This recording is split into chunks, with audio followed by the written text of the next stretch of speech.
The combination of Puyo Puyo and Tetris was an odd but interesting mix when the first game was released back in 2017.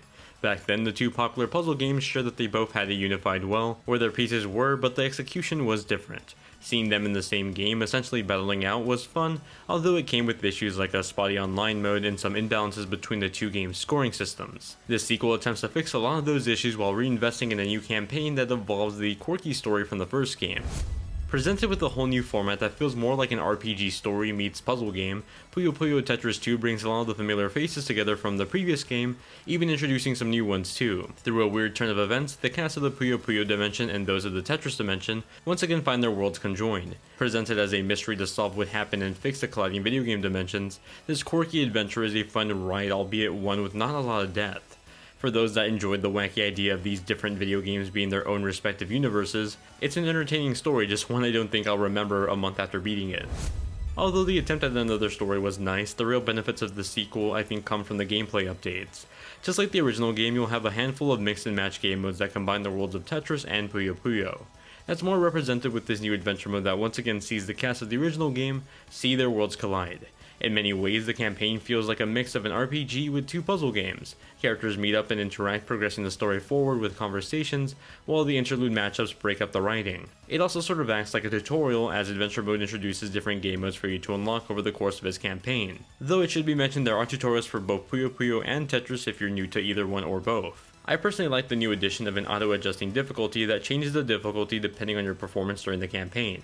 I found this difficulty progression to feel like steady growth as opposed to the sharp spikes or dips in challenge. Perhaps the biggest new addition in the sequel, however, is a game mode introduced during the campaign, and that's Skill Battle. Skill Battle turns a game of versus between Tetris and or Puyo Puyo into a team-based RPG battle.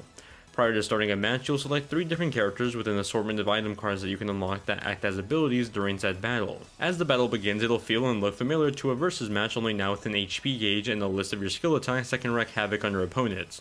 Imagine your puzzle game as a turn-based RPG, that's Skill Battle, and it's shockingly fun, though it didn't replace the straight-up versus mode as my favorite game mode. Speaking of which, all the classic game modes from the original game are here, with traditional versus mode up for 4 players, the Big Bang mode that combines Puyo's Fever mode with Tetris' Lucky Attack mode for a puzzle-fitting attack. Party mode feels like an arcade mode that has you tackling 15 different leagues for the highest win streak. However, my favorite modified game modes tended to be the fusion and swap modes. These either have you playing both games in one grid or swapping between a game of Tetris and Puyo in a single match. Both were a chaotic but great time that reminded me of the recently released connected mode in Tetris Effect. The online mode also gets some updates with the ranked modes for both Puyo Puyo and Tetris, each game individually as well, and the new skill mode.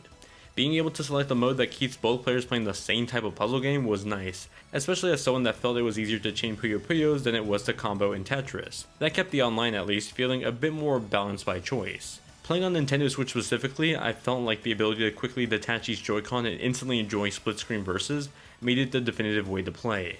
This is also coming to current and last generation Xbox and PlayStation consoles, but the higher resolutions don't feel like major selling points as opposed to quick local multiplayer and portability with a title like this.